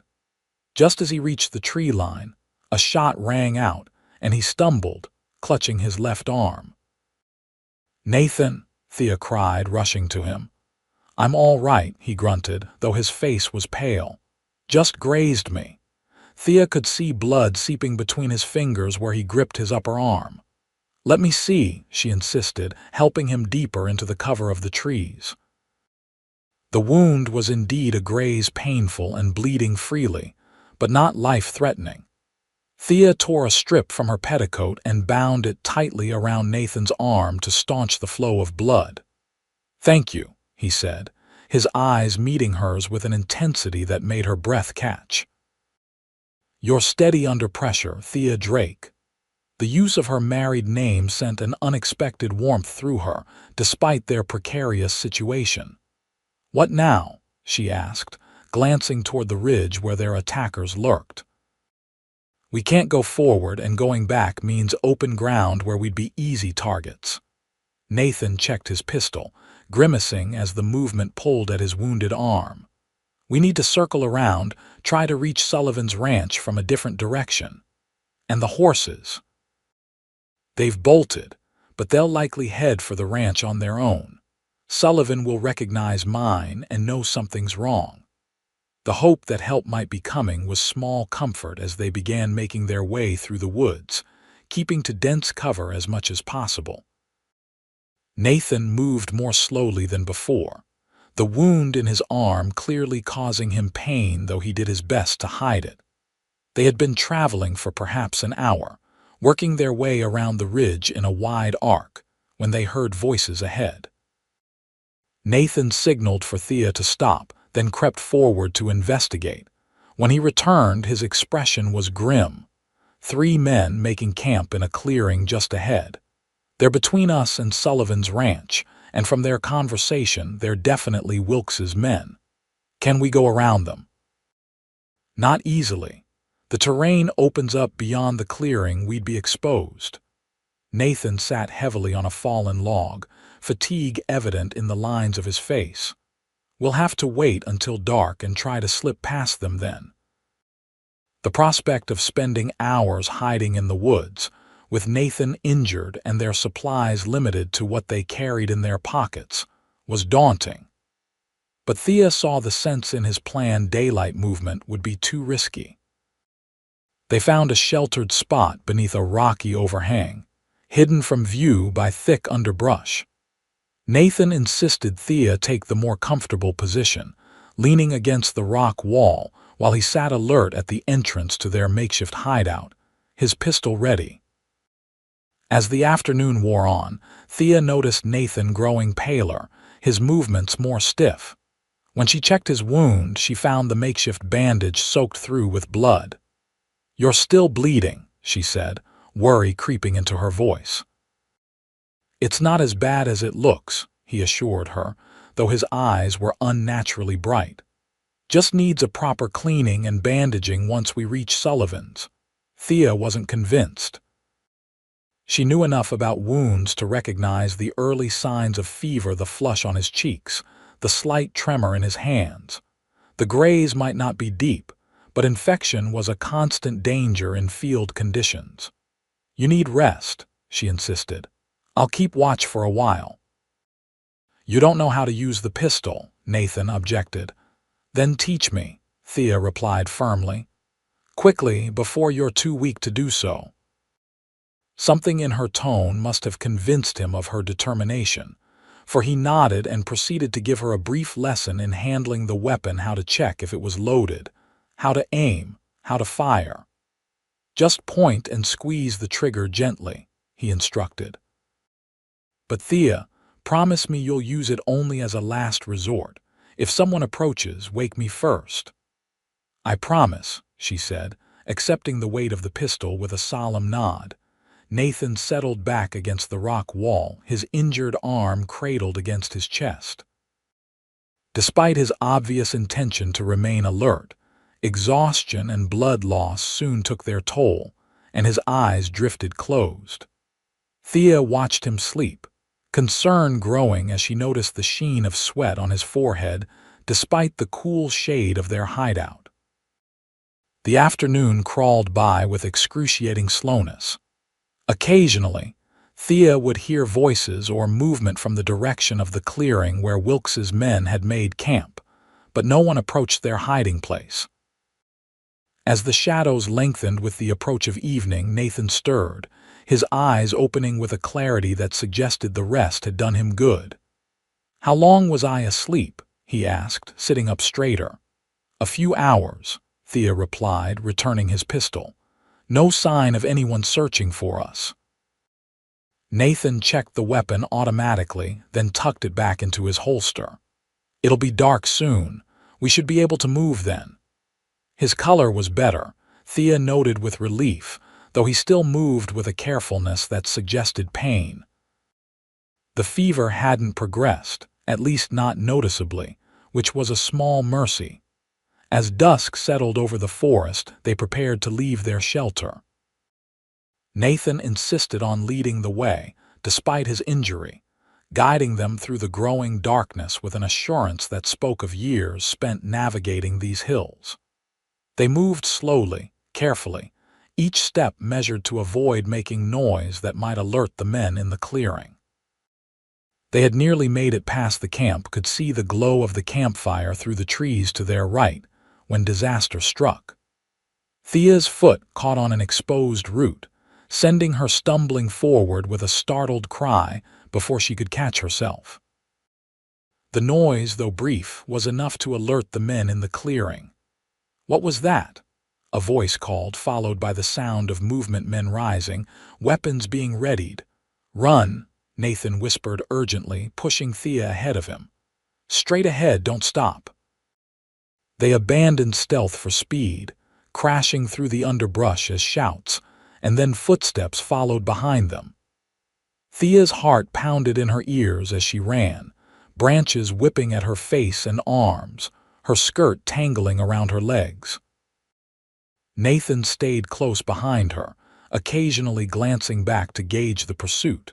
The forest began to thin, giving way to open grassland the edge of Sullivan's ranch property. Thea realized with a surge of hope. If they could just reach the ranch house. A shot rang out behind them, then another. Nathan grunted, stumbling slightly but keeping his feet. "Keep going," he gasped, pushing her forward. They broke from the tree line into open ground just as the moon emerged from behind a cloud, illuminating the landscape. In the distance, perhaps half a mile away, Thea could see lights the windows of a house, their destination so tantalizingly close. "Almost there," Nathan encouraged, his breath coming in harsh gasps now. "Just a little further." Behind them, their pursuers emerged from the forest as well, shouting to each other as they spotted their quarry in the moonlight. More shots followed, kicking up dirt at their feet but miraculously missing them as they ran. They were perhaps halfway to the ranch house when Nathan suddenly staggered, falling to one knee. Thea skidded to a stop, turning back to him in alarm. "Go," he urged, trying to rise but failing. "Get to Sullivan. Tell him what's happened." "I'm not leaving you," Thea insisted, kneeling beside him. In the moonlight, she could see fresh blood staining his shirt not from his arm but from his side. One of the shots had found its mark. "Thea, please." Nathan's voice was strained with pain and urgency.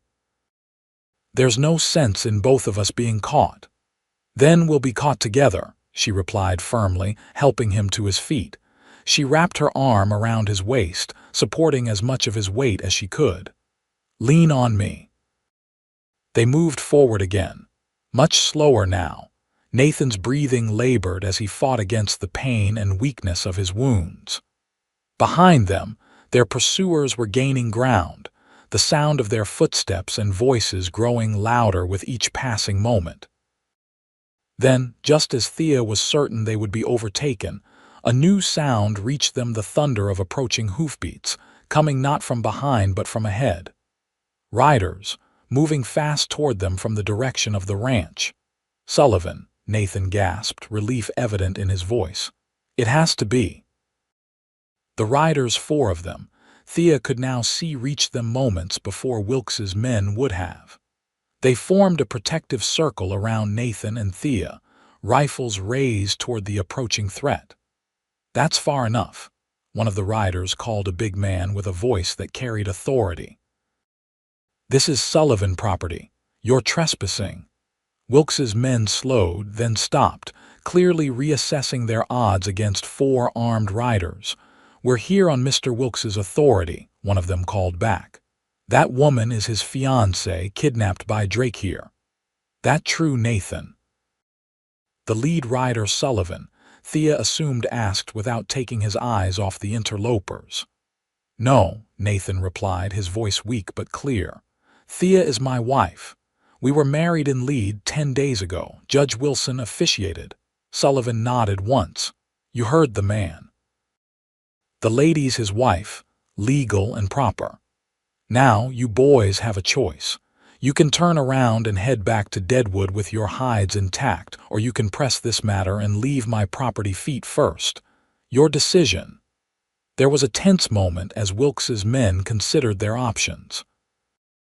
Then, with muttered curses, they began backing away. "Mr. Wilkes ain't gonna be happy about this," one called as a parting shot. "Mr. Wilkes can take it up with the territorial court if he has a complaint," Sullivan replied evenly. "Now get."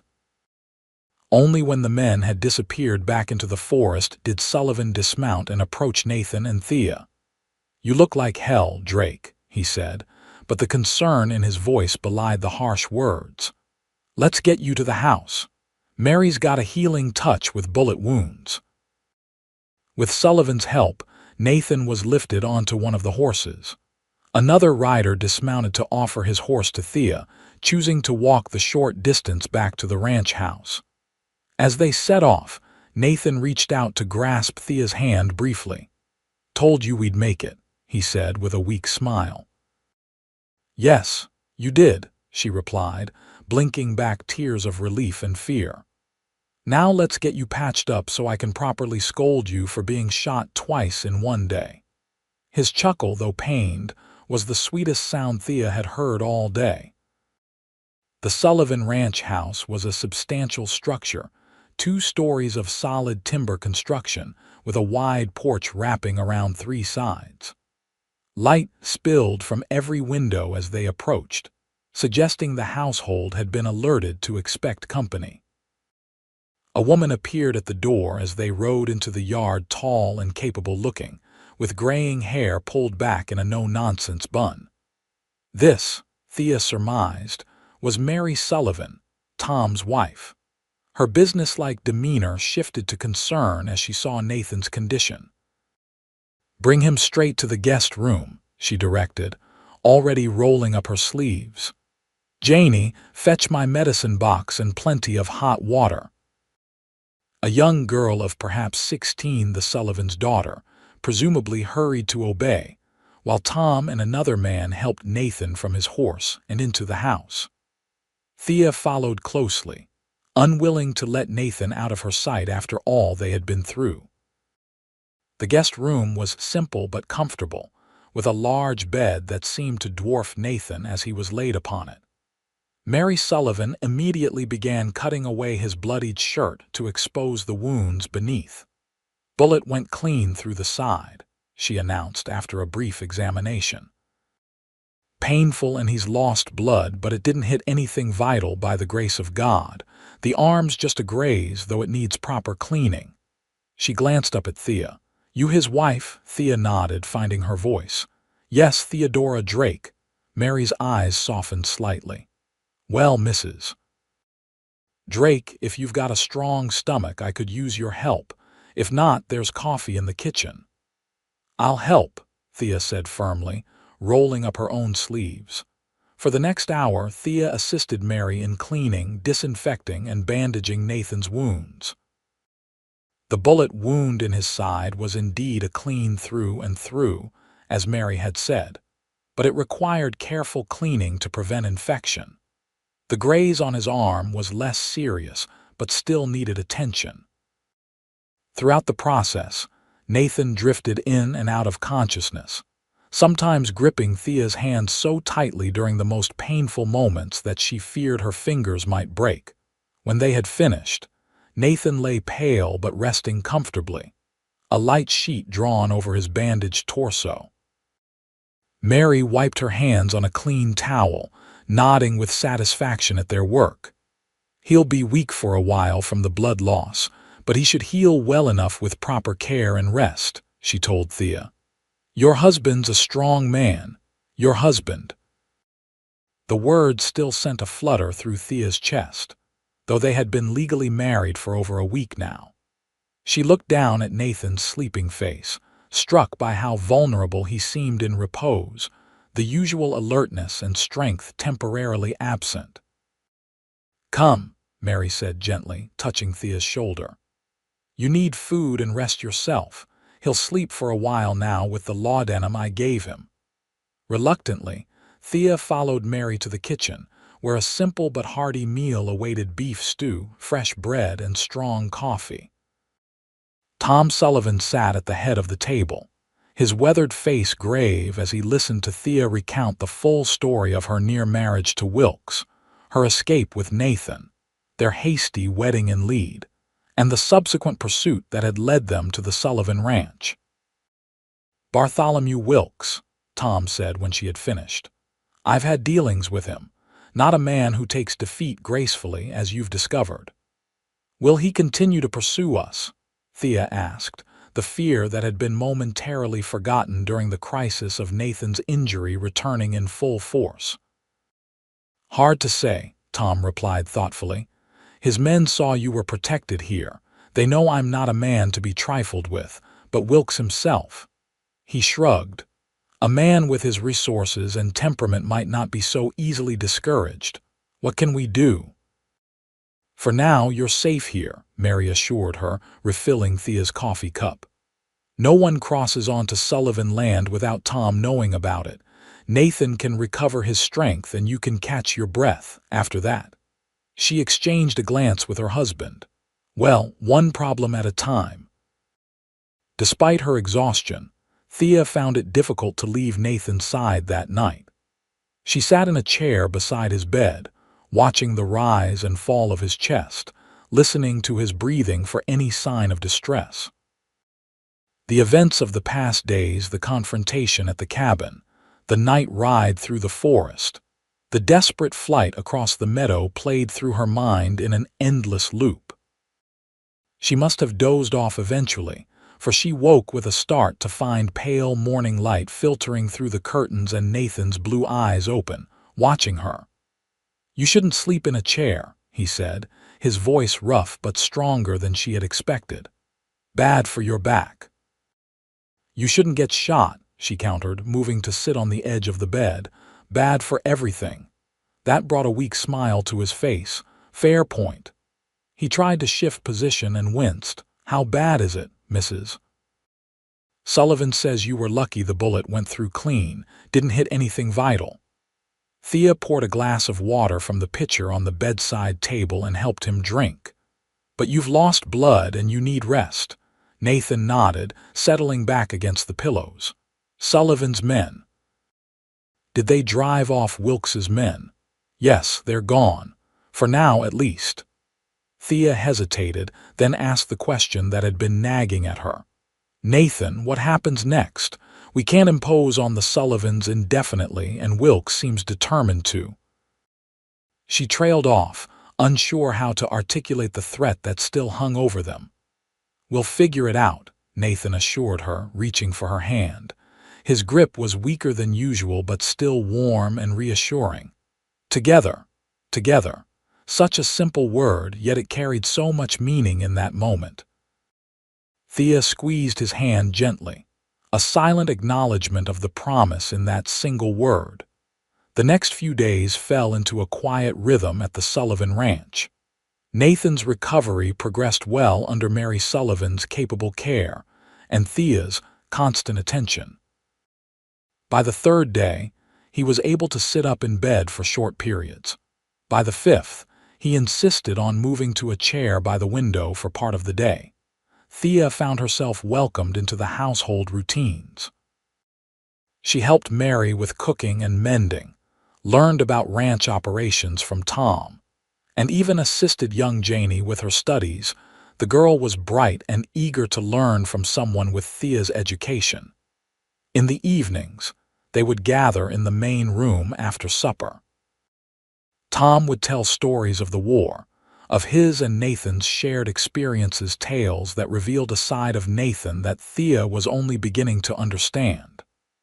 The quiet competence she had observed in him, she now realized, had been forged in the crucible of battle at a young age. When Nathan was finally strong enough to join them for meals at the table, the conversation turned inevitably to their situation with Wilkes. "He's been quiet these past days," Tom reported. "No sign of his men in the area, according to my hands who have been keeping watch." "That doesn't mean he's given up," Nathan said, his face grim. "Just that he's rethinking his approach." "What about legal recourse?" Mary suggested. "Your marriage certificate should settle the matter, shouldn't it?" "In theory, yes," Nathan agreed.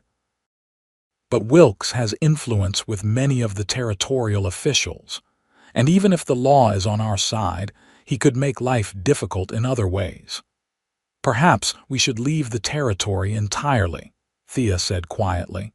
It was a thought she had been considering for days. "Start fresh somewhere Wilkes has no reach." The suggestion hung in the air, met with thoughtful silence. Thea watched Nathan's face, trying to gauge his reaction.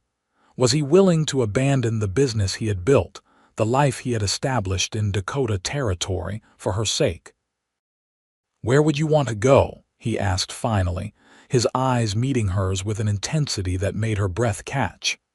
"I don't know," she admitted.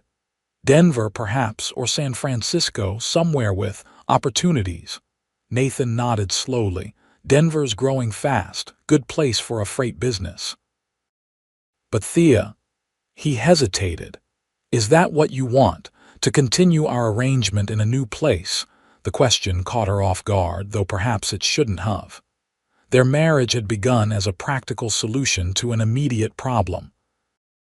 Now that they were considering a more permanent future, it was natural to revisit the nature of their relationship. Thea began, acutely aware of the Sullivans' presence, though they were tactfully pretending absorption in other tasks. Perhaps we could discuss this privately. Nathan nodded, understanding in his eyes. Of course. Later that evening, when the household had retired and they were alone in Nathan's room, Thea still insisted on sleeping in the chair beside his bed. Despite Mary's offers of a separate room, they returned to the conversation. You asked if I wanted to continue our arrangement, Thea began, finding it difficult to meet his gaze. The truth is, Nathan, I'm not sure what our arrangement is anymore. What do you mean? His voice was gentle, encouraging. When we married in Lead, it was meant to be in name only a legal protection against Wilkes. She twisted her hands in her lap. But since then, we've faced danger together, depended on each other. You've been injured protecting me, and I. She took a deep breath. I find that my feelings have become complicated. Nathan was silent for a long moment, and Thea feared she had said too much. Then he reached out, taking her restless hands in his. Thea, look at me. She raised her eyes to his, finding not the discomfort or rejection she had feared, but a warmth that made her heart race. When I offered marriage as a solution, I meant what I said about it being your choice, about respecting your freedom, he said. But I wasn't entirely honest with myself, or with you. What do you mean? From the moment I saw you step down from that stagecoach in Deadwood, so clearly unhappy, so trapped, I felt something I hadn't felt in a long time. His thumb traced circles on the back of her hand. I told myself I was just helping someone in need, doing what any decent man would do. But it was more than that. Thea hardly dared breathe, afraid to break the moment as Nathan continued. These past weeks, getting to know you, seeing your courage and intelligence.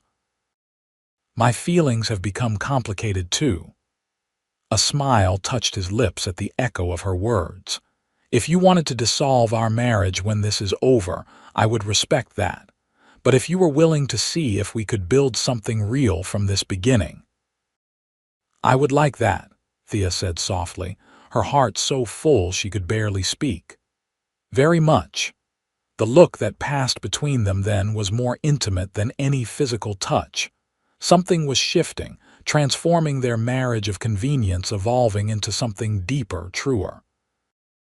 Nathan raised her hand to his lips, pressing a gentle kiss to her knuckles.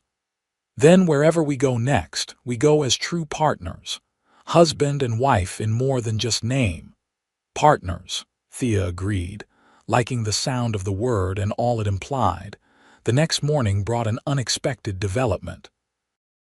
Tom Sullivan returned from a trip to the nearest settlement with a newspaper from Deadwood and a grave expression. You both need to see this, he said, spreading the paper on the table where they were having breakfast. The headline jumped out immediately. Mining magnate Bartholomew Wilkes dead. Nathan took the paper, reading aloud for Thea's benefit. Bartholomew Wilkes, prominent businessman and owner of several productive mines in the Black Hills, was found dead in his Deadwood home yesterday morning. Initial reports suggest he suffered a stroke or heart failure, though the coroner has yet to make an official determination. Wilkes, aged 58, was a founding member of the Deadwood Business Association and a significant force in the development of the mining industry in Dakota Territory. He is survived by no immediate family. Silence fell as the implications of the news sank in. Thea felt a complex mixture of emotions: relief, certainly, but also a strange sadness for a man whose life had ended in such solitude, with no immediate family to mourn him. This changes things, Nathan said finally, looking up from the paper to meet Thea's eyes. Yes, she agreed. But we still need to decide what happens next. The threat from Wilkes might be gone, but the questions about their future remained. If you wanted to return to Deadwood. Nathan began cautiously. You want to? Thea asked, studying his face. He considered for a moment. My business is there, my cabin, but after everything that's happened. He shook his head. It would be understandable if you wanted a fresh start elsewhere. Thea reached across the table to take his hand. Nathan, these past weeks have taught me that home isn't a place, it's the people you share it with. Deadwood, Denver, San Francisco. It doesn't matter to me as long as we're together. The smile that spread across his face then was like sunrise breaking over the hills. Together it is, then. Partners. Partners, she echoed, her heart full. They remained at the Sullivan Ranch for another week, allowing Nathan to regain his strength fully before undertaking the journey back to Deadwood. The time was well spent. Thea and Mary Sullivan developed a warm friendship, while Tom helped Nathan plan for their return and the future of his freighting business. When they finally departed, it was with promises to visit again soon and an open invitation for the Sullivans to stay with them whenever they came to Deadwood. Take care of each other, Mary said, embracing Thea warmly. And remember, you always have friends here if you need them. Thank you, Thea replied, blinking back unexpected tears. For everything. The journey back to Deadwood was uneventful, a welcome change after their dramatic flight from the town weeks earlier. They traveled by wagon, taking their time, stopping to camp under the stars each night. These evenings beside the campfire were perhaps Thea's favorite part of the journey, talking late into the night, learning more about each other, planning their future together. Their relationship was evolving, growing deeper with each passing day. The tentative acknowledgement of feelings they had shared at the Sullivan Ranch blossomed into something more profound. Nathan's kisses, once respectfully restrained, became more intimate, more passionate. Yet he remained mindful of her comfort, never pushing beyond what she was ready for. We have time, he would say, his blue eyes warm with promise. All the time we need. When they finally arrived in Deadwood, the town seemed somehow changed, or perhaps it was they who had changed. The bustle and noise remained the same, but Thea viewed it all through new eyes, not as a place of confinement and unwanted obligation, but as a community where she and Nathan might build a life together. Drake's Freighting and Supply had survived their absence, thanks to the loyal employee Nathan had left in charge. After settling back into the business, they decided that Thea would indeed manage the books and correspondence, while Nathan would continue to handle the actual freight runs. They chose to live at Nathan's cabin rather than above the office in town, enjoying the privacy and peace it offered after the turmoil they had endured. Together, they made improvements to the small home, adding a proper kitchen garden that Thea tended with surprising enjoyment, expanding the bedroom, building shelves for their growing collection of books. As summer gave way to autumn, their marriage deepened in every sense. The last barriers between them fell away naturally, their physical union as right and inevitable as their emotional one had become. Thea discovered a passion within herself she had never suspected, matched perfectly by Nathan's tender strength. I love you, he told her one evening as they lay tangled together before the fireplace, the first snow of the season drifting past the windows outside. I think I have since that first day in Deadwood, when you looked so lost and determined all at once. I love you too, Thea replied, the words coming easily now, though they had once seemed so difficult to speak. More than I ever thought possible. Life in Dakota Territory was not always easy. Winter brought blizzards that isolated their cabin for days at a time. Spring thaws turned the roads to nearly impassable mud, challenging the freighting business. Summer brought its own trials in heat and occasional drought. Yet through it all, they faced each challenge together, the partnership they had spoken of that night at the Sullivan Ranch growing stronger with each passing season. Thea's confidence blossomed as she took on more responsibility in the business, eventually expanding their services to include a postal contract that significantly increased their profits. News came occasionally from Boston. Her uncle had died, leaving his affairs in disarray. The family home had been sold to cover debts. Thea felt a momentary pang for the loss of her childhood home, but it was distant, like the echo of a storm long past. Her life was here now, with Nathan, in the home they had built together. Their first child, a son they named James Thomas Drake, after both their fathers arrived the following spring, bringing a new dimension of joy to their lives. Nathan proved to be a natural father, as patient and gentle with his son as he was strong and capable in all other aspects of life. "He has your eyes," Thea observed as they stood together over the cradle, watching their newborn sleep. "And your determination," Nathan replied with a smile, remembering how the tiny boy had fought his way into the world after a difficult labor. "He'll be a force to be reckoned with, our James." 2 years later, their daughter Elizabeth Mary joined the family, her arrival easier than her brother's but her personality just as strong. The cabin expanded again to accommodate their growing family, as did the business, which now employed several men and operated multiple freight wagons throughout the Black Hills region. Life settled into a rhythm that, while never entirely predictable in the still wild territory, was rich with purpose and love.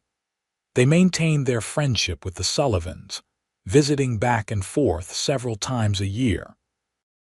They watched Deadwood grow from a rough mining camp into a proper town with churches, schools, and eventually, even the opera house that Bartholomew Wilkes had once mentioned to Thea.